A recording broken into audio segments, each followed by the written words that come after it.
দেখো কেমন হয়েছে দেখতে বলো, আর খেতে কেমন হয়েছে আমি তোমাদের সামনে একবার টেস্ট করে দেখে বলছি। ঠিক আছে, একবার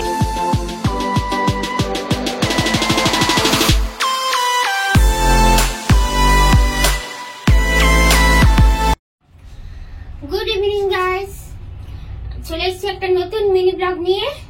তো আচ্ছা, তার আগে সবাই বলো কেমন আছো। গরম পড়েছে, আবার বৃষ্টি হচ্ছে না দুদিন ধরে। তো আমাদের তো সল্টলেকে বেশ গরম পড়ে গেছে। তো গরম পড়ুক আর যাই পড়ুক, রান্না বান্না চলবেই। তো এখন আমি এসেছি আজকে একটা নতুন ডিশ তোমার বানাবো, অবশ্যই তোমাদের সঙ্গে শেয়ার করব। তো সেই জন্যই এসেছি।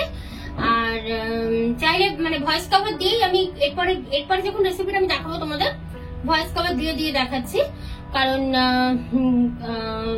মানে ঘরে টিভি চলছিল, তো একটা দারুণ একটা সিরিয়াল দেখছিলাম, তো ভিডিও তোলার জন্য সেটা আবার পজ করলাম। তো যাই হোক, যেটা বানাবো সেটা হচ্ছে ক্রিসপি পনির রোগান জোশ। ঠিক আছে, তো এটা আমি ফার্স্ট টাইম আজকে বানাচ্ছি, খুব ভালোই হবে। তো চলো, ফার্স্ট টাইম বানাচ্ছি, তোমাদের সঙ্গে অবশ্যই শেয়ার করছি। তো তোমরাও দেখো রেসিপিটা, আর আমি তো খেয়ে বলবোই কেমন হয়েছে, তোমরাও বানিও, এইভাবে ট্রাই করো। দেখো, তোমাদের যতগুলো পারি নতুন নতুন রেসিপি তোমাদের সঙ্গে শেয়ার করি। ঠিক আছে, তো চলো আমি তোমাদের দেখিয়ে দিই এটা বানাতে ঠিক কি কি জিনিস লাগবে। লাগছে পনির, তো লাগবে যেহেতু এটা পনিরের ডিশ। পনির এখানে হচ্ছে কর্নফ্লাওয়ার, এটা হচ্ছে টেম্পুরা ব্যাটার। এই ব্যাটারটা কিন্তু জাপানিজ মানে ব্রেড ক্রাম্ব টেম্পুরা, আর গোলমরিচ। ঠিক আছে, এগুলো হচ্ছে পনিরটাকে আমি এখন ফ্রাই করব, সেই ফ্রাই করার স্টেজ। আর এরপর যেটা লাগবে সেটা হচ্ছে আমার রোগান জোশ মশলা, যেটা আমার অলরেডি বানানো আছে। তো সেটা আমি আজকে তোমাদের বলে দেবো রাফলি যে ওই মশলাটার মধ্যে কি কি আছে। তোমরা ভিডিওটা পুরো দেখতে থাকো, তোমাদের আমি বলে দিচ্ছি। চলো ভিডিও এবার স্টার্ট করি, মানে ভিডিও তো স্টার্ট করে দিয়েছি, রেসিপিটা এবার স্টার্ট করি।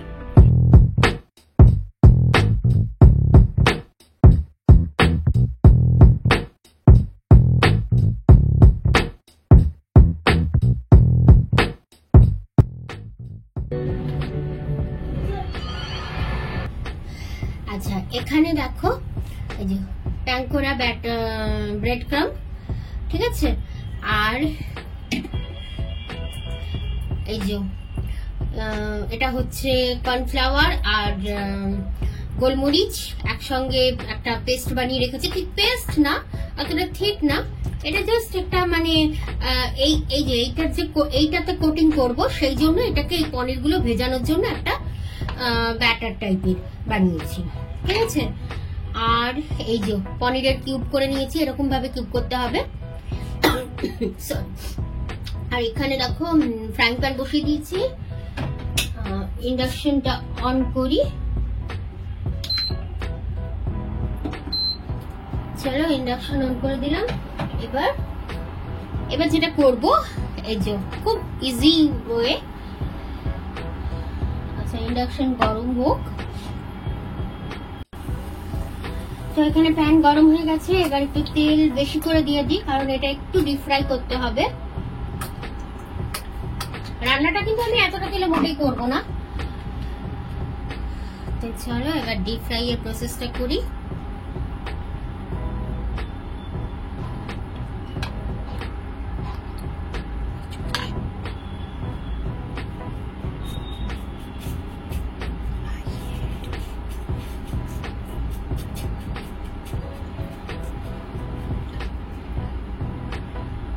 তেলটা গরম, তো এইভাবে যতগুলো আছে পনির সব কটাকে এইভাবে ব্রেড ক্রাম্ব দিয়ে কোটিং করে তারপর এগুলোকে পুরো ফ্রাই করে নেব। এই ট্যাঙ্কুরা ব্রেড ক্রাম্বটা কিন্তু তোমরা যে কোনো রকম ফ্রাই, মানে এই কোটিং ফ্রাই যেগুলো হয় পকোড়া টাইপের, তার মধ্যে ইউজ করতে পারো। এটা খুব মানে খেতেও বেশ টেস্টি। নর্মাল যে ব্রেড ক্রাম্ব, আমাদের ইন্ডিয়ান ব্রেড ক্রাম্ব যেটা, তার থেকে কিন্তু এই জাপানিজ ট্যাঙ্কুরা ব্রেড ক্রাম্বটা অনেক টেস্টি।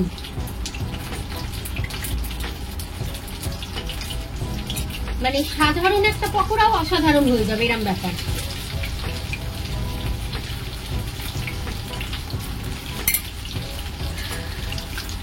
চলো ফটাফট এগুলো করে নি।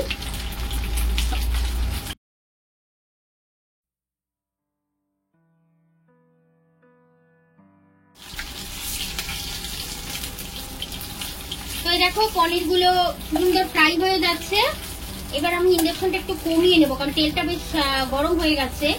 তো এই অবস্থায় যদি দিই তাহলে মানে আমার দিতে দিতেই বাকিগুলো আর কি পুড়ে যাচ্ছে। দেখো একবার দেখিয়ে নিলাম তোমাদের। চলো বাকিগুলো ফটাফট একটু ভেজে নিই, ইন্ডাকশনটা একটু কমাই।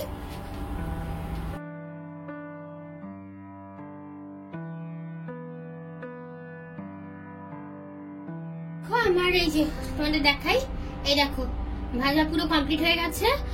হ্যাঁ মানে সব কটা পনির কিন্তু এরকম কোটিং করে করে নিয়ে ভেজেছি, ঠিক আছে। আর এই চারটে দেখো, এই চারটে হচ্ছে কর্নফ্লাওয়ারের ব্যাটারটা রয়ে গেছিল, আর ওই প্যাঙ্কোরা ব্রেড ক্রাম্বও কিছুটা রয়ে গেছিল। তো সেইগুলো দিয়ে দিয়ে কর্নফ্লাওয়ারের বাটারের মধ্যে এরকম চুবিয়ে চুবিয়ে করে দিয়েছি।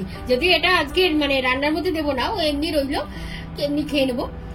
আর এদিকে দেখো কি অবস্থা হলো, এইটুকুন ভাজ দেয়, একবার ক্লোজ করে দেখাই তোমাদের। দেখো দেখো এই তেল আমার এইটুকুন ফেলে দিতে হবে। ভেবেছিলাম তেলটা ভাজা হয়ে গেলে রেখে দেবো, কিন্তু পসিবল না, এটা ফেলে দিতে হবে।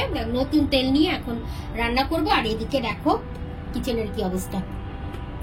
যাক এগুলো ক্লিন করে নিয়ে তারপর আবার এবার মানে ফাইনাল যে আর কি রেসিপিটা সেটা বানাচ্ছি, ঠিক আছে। আর যেটা বলছিলাম, আচ্ছা রেসিপিটা যখন বানাবো তেলটা আগে ফেলে দিই। আর রেসিপিটা যখন বানাবো মানে রোগান জোস মশলা আমি অনেকবার তোমাদের বলেছি বলবো বা দেখাবো যে ওর মধ্যে কি কি আছে, বাট দেখানো এখন পসিবল না, কারণ এখন মশলাটা সবে বানিয়েছি, অনেকটা আছে। আর বানানোর সময় আমি ভিডিও ক্লিপ তুলতে পারিনি, একটু বিজি ছিলাম, তাড়াহুড়োর মধ্যে বানিয়েছি, একটু বিজি ছিলাম, তাই সেদিন ভিডিও ক্লিপ তোলা হয়নি। তো আমি তোমাদের মুখেই বলে দিচ্ছি, নেক্সট টাইম যখন এই ব্যাটারটা শেষ হয়ে যাবে, নেক্সট টাইম দেখুন ট্রাইপড সবকিছুর মধ্যে, নেক্সট টাইম যখন আবার বানাবো তখন আমি তোমাদেরকে এই করবো, ব্যাটারটা শেয়ার করবো। মানে ব্যাটার বলছি, ওই মশলাটার মধ্যে কি কি আছে সেটা আমি অবশ্যই তোমাদের সঙ্গে শেয়ার করবো, ঠিক আছে। তো চলো ফ্রাইং প্যানটা একটু ঠান্ডা হোক, তারপর এটাকে ধোবো, ধুয়ে নিয়ে তারপর আবার আসছি, ঠিক আছে। আর এটা কিন্তু পুরোটা দেখো, ভালো লাগবে রেসিপিটা, নতুনত্ব আছে।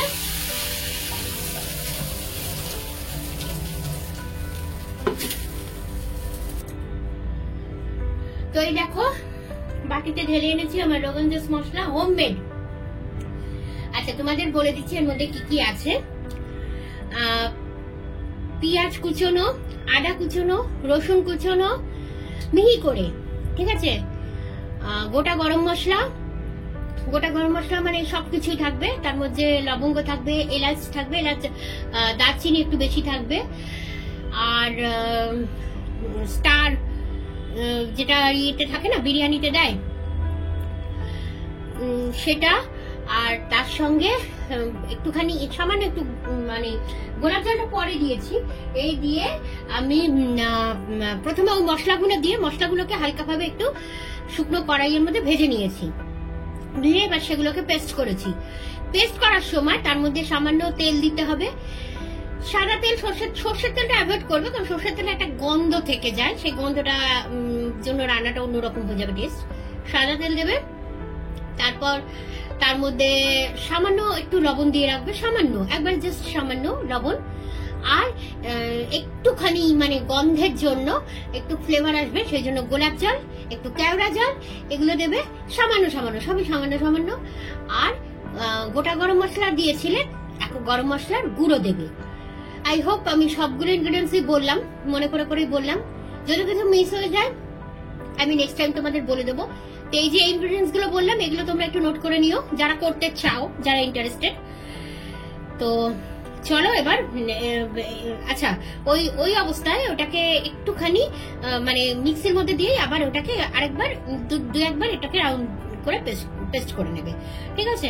ব্যাস, তারপর ফ্রিজের মধ্যে স্টোর করে রাখবে, এয়ারটাইট কন্টেনারে করে স্টোর করে রাখবে, ডিপ ফ্রিজে স্টোর করে রাখবে। রান্না যখন করবে তার মোটামুটি 3-4 ঘন্টা আগে বের করে রাখবে, তার এই জিনিসটা আবার এরকম স্মুথ হয়ে যাবে। তো ঠিক আছে, তাহলে ব্যাটারটা কি কি আছে আমি বলে দিলাম এই পেস্টটার মধ্যে। আর এবার আমি, আর এটা কিন্তু একটা মানে সব রকম রান্নার এটা মানে যাবে। ধরো তুমি ঘরে এইরকম একটা পেস্ট বানিয়ে রাখলে, আর এবার ঘরে তোমার তুমি চাইলে এর মধ্যে কোনো ভেজিটেবলস দিতে পারো, গাজর দিতে পারো, গাজর দিয়ে রাখতে পারো, লকি দিয়ে রাখতে পারো, সেগুলো পেস্ট করে এর সঙ্গে পেস্ট করে দিয়ে রাখতে পারো, তাতে জিনিসটার উপকারীও হবে, টেস্টও বাড়বে। তো এটা যেটা ব্যাপার সেটা হচ্ছে এটা রেডিমেড এরকম ভাবে তৈরি করে রেখে দেবে। তারপর ঝটপট রান্না করতে, ধরো ডিম দিয়ে করলে ডিমটা বয়েল করে নিয়ে ব্যাস, আর কিছু না, খুব প্রসেস, আমি প্রসেস তোমাদের দেখাচ্ছি। সেটা আমি পনির দিয়ে করছি, তো প্রসেসটা একই হবে। পনির দিয়ে করতে পারো, বা সোয়াবিন, যারা সোয়াবিন খাও সোয়াবিন দিয়ে করতে পারো, এনিথিং, যে কোনো কিছু দিয়ে, বা ভেজিটেবল পকোড়া বানিয়ে নিলে তাই দিয়ে করলে, মানে এটা একটা রেডিমেড রেসিপি, ইনস্ট্যান্ট রেসিপি বলতে পারো, তাড়াতাড়ি ঝটপট করে করার জন্য। ঠিক আছে, তো চলো এবার ঝটপট রান্নাটা করে নি। ভিডিওটা অনেক বড় হয়ে যাচ্ছে, ভিডিও শেষ করতে হবে, তো চলো রান্নাটা বসিয়ে নি। তো এদিকে দেখো প্যান তো বসিয়ে দিয়েছি, প্যানটা ধুয়ে নিয়েছিলাম, আবার আমি কি করলাম, বন্ধ করে দিলাম কেন। এইবার বোধহয় একটু ফাটাফাটি হবে, কারণ এই যে তেল লেগে আছে, তার মধ্যে জল দিয়ে ধুয়েছি। যাই হোক, এটা গরম হোক। তো এখানে প্যান তো গরম হয়ে গেছে, এবার তেল দিয়ে দিয়ে এবার একটু সামান্য তেলেই করব, কারণ অনেকটা তেলে অলরেডি আমার ওগুলো ভাজা হয়ে গেছে। একটু মানে স্পাইসি হচ্ছে আজকের রান্নাটা। তো চলো এবার যেটা করবো, তেলটা গরম হোক। তেলটা গরম হলে আর কোনো ব্যাপার না। আচ্ছা, আরেকটা জিনিস আমি বলতে ভুলে গেছি, এটা দিয়ে কিন্তু খুব সুন্দর কাবুলি চানাও বানানো হয়। আমি তোমাদের কাবুলি চানার রেসিপি মনে হচ্ছে আমি শেয়ার করেছি তোমাদের সঙ্গে, কাবুলি মানে ছোলে রোগান জোস, মনে হচ্ছে আমি শেয়ার করেছি। হ্যাঁ, আমার মনে হচ্ছে আমি শেয়ার করেছি। যাই হোক, আমি আবার নেক্সট দিন বানাবো, তোমাদের সঙ্গে আবার শেয়ার করবো না হয়। আর এই যে ছোলেও কিন্তু খুব সুন্দর বানানো যায়, তবে ছোলে বানানোর ক্ষেত্রে তোমরা বা ডিম যদিও বানাও, আর হ্যাঁ মাটনেও কিন্তু এই রেসিপিটা দারুণ ভাবে যায়। ঠিক আছে, পারফেক্ট ফর মাটন বলতে পারো এটা, মাটনেও কিন্তু রেসিপিটা খুব সুন্দর যায়, মাটন চিকেন যে কোনো কিছুতে। আর এই মাটন, চিকেন, ডিম বা ছোলে এগুলো বানানোর আগে যেটা করবে সেটা হচ্ছে, এই যে তেলটা গরম হয়ে গেছে দেখো, এই গরম তেলে একটু গোটা গরম মশলা ফোড়ন দিয়ে দেবে প্রথমে, ব্যাস, আর কোনো মশলা লাগবে না। পনিরের এক্ষেত্রে লাগবে না, এখন লাগবে না, এখন আমি পনির বানাচ্ছি, এখন লাগবে না। তো এখন আমি এই দেখো, এই যে পনির গুলো ভেজে রেখেছিলাম, এগুলো হালকা করে দিয়ে দিলাম এর মধ্যে। এগুলো ভাজাটা ধরার দরকার নেই, ঠিক আছে, তেলটার মধ্যে দিয়ে দিচ্ছি। দিয়েই আমি এই যে মশলাটা রেডি রেখেছিলাম, চলো এটা দিয়ে দিলাম।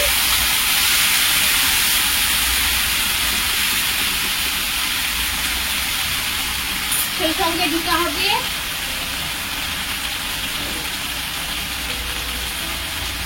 গ্রেভি বানাতে হবে, একটু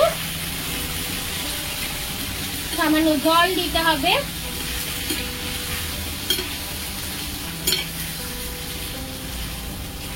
আর এটা যেহেতু হাফ মানে তৈরি থাকে মশলাটা, তাই একটু খেয়াল রাখবে, মানে যখনই করবে, কেউ গ্যাসে করো চাই ইন্ডাকশনে করো, যখনই করবে এটা কিন্তু টেম্পারেচারটা একটু খেয়াল রাখবে, পুড়ে যেন না যায়।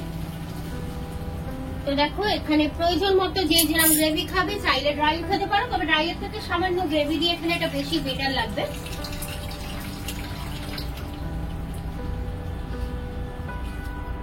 আমি যেহেতু রুটি দিয়ে খাবো আমরা, তো আমি একটু তাই গ্রেভি দিলাম, এটা টেনে যাবে, যতটা দিয়েছি এটা টেনে যাবে। প্লাস পনির গুলোর মধ্যেও এই মানে টেস্টটাকে বসাতে হবে, সেই জন্য একটু গ্রেভিটা একটু জলটা বেশি দিলাম, এই জলটুকু দিয়ে দিই, কারণ এটা টেনেই যাবে জলটা।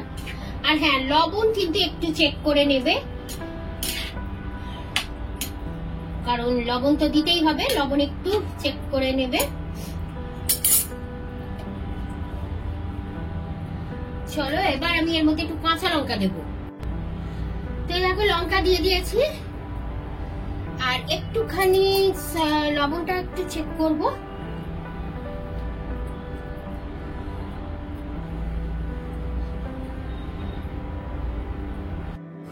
আমার রান্না পুরো রেডি, রান্না রেডি।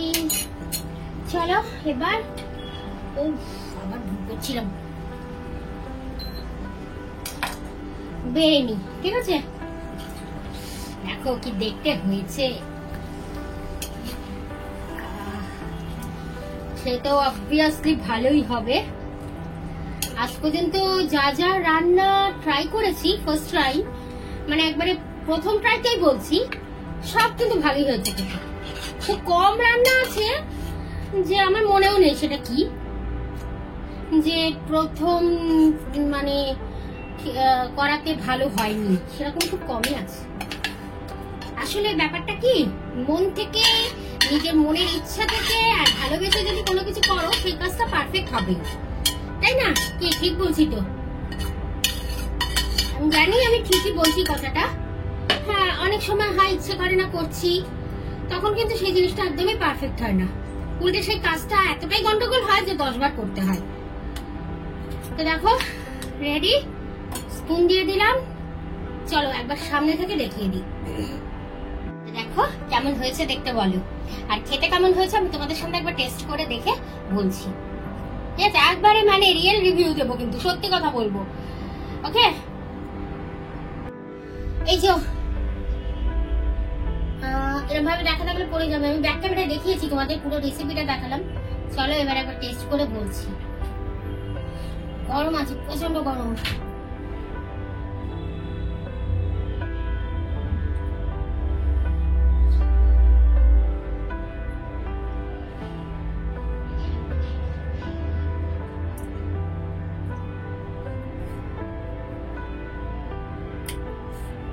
বেশি গরমে না টেস্ট বোঝা যায় না। পারফেক্ট, যেমনটা চেয়েছিলাম একবারে সেরকম। চলো আমরা এবার ডিনার করবো। আমরা ডিনার করে নিই, তোমরাও ডিনার করে নাও, আর এই রেসিপিটা অবশ্যই ট্রাই করো। চলো আজকের মতো টাটা, বাই বাই। তোমাদের সঙ্গে দেখা হবে কাল আবার একটা ভিডিও ব্লগে। Tata, good night.